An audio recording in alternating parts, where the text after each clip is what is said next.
Hindi pala ako tumanggap ng customer ngayong araw. Pupuntahan na natin yung Brazilian treatment natin. Siya pala ang solid supporters natin. Siya nga pala ang lagi nag-share ng mga vlog ko, nagla-like at nag-comment. Kaya ngayon pupuntahan na natin. Kahit lagi tayong busy, pupuntahan natin solid supporters natin. At andito na nga pala ako sa bayan. Dumaan muna ako dito sa bayan ng Castillejos. Medyo nagugutom na ako dyan, kaya bibili muna ako ng donut. Ang sarap pala na tinda na donut nila dyan. Pwede kayo dito bumili pampasalubong sa pamilya nyo. Mura lang ang donut nila dyan, masarap pa. At dito lang pala yan sa bungad, sa gitna ng palengke. Malapit sa pila ng tricycle na orange. At siya palang may-ari, si Ate Michi Pascual. Kaibigan ko pala yan, matagal na. Hindi pa ako nag-reband, kilala ko na siya. Kaya mas tulungan natin ang mga nagbi-business. Kaysa siraan natin, paangatin natin sila. Walang mangyari kung maiinggit. Dapat laging happy. At buti na lang hindi ko nakalimutan. Naubos na kasi yung gamot ko. Kaya bibili muna tayo. Dito din pala ako binsan mo ibili ng mga pangkulin ng buhok. Sa gitna pala yan ang bayan ng Castillejos. At andito na nga pala ako sa bayan ng San Marcelino. Medyo malayo kasi yung bayan ng customer pero pupuntahan natin yan. Nagpahinga lang ako dito saglit kasi medyo mainit dyan. Kahit medyo malayo ang bayan ng solid supporters natin, pupuntahan natin yan. At tumigil pala ako dito sandali. Tinitignan ko ang kalangitan baka kasi umulan. Mabuti na lang talaga hindi umulan. At andito na nga pala ako sa labas ng bahay nila ma'am. Hinintay ko na pala lumabas yan si ma'am. At mga ilang minuto,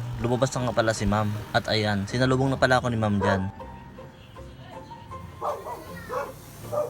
At ayos, pagkarating ko, ayun may merienda agad tayo. May pizza na, may milk tea pa, o diba? Sigurado busog na naman tayo. At binaunan pala ako dyan ni ma'am ng pizza kasi medyo na parami yung pagbili niya. Saktong-sakto may pasalubong sa aking anakis. At yun nga pala yung buhok ng customer natin. Nireban ko na pala yan dati. Pero bago ko i-reban ng buhok ni ma'am, sira pala yung buhok niya nun.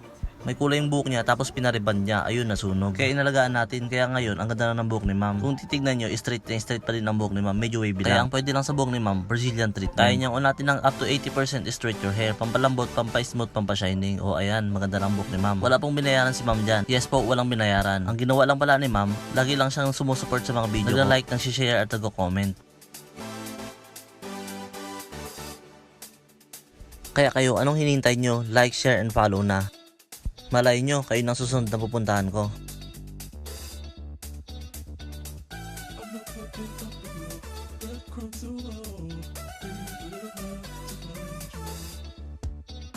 At nung pauwi na pala ako, duman pala muna ako dito sa San Jose. Siya pala yung gumagawa ng motor ko. Yes po, magaling talaga gumawa ng motor yan. Mura na maningil, solid pa gumawa. Sa tabi lang pala yan ng highway dito sa San Jose. Kaya kung gusto niyo magpagawa ng motor, punta na kayo dito. Mura na maningil, solid pa gumawa. Sa pagkarikot ng motor, alam niya talaga yung gagawin niya. Kung ano ang sira, doon lang siya nakapokus. Siya pala si Shawn Ninyo, yan yung sticker niya. SC Garage, pwede niyo po siya i-PM. Thank you for watching!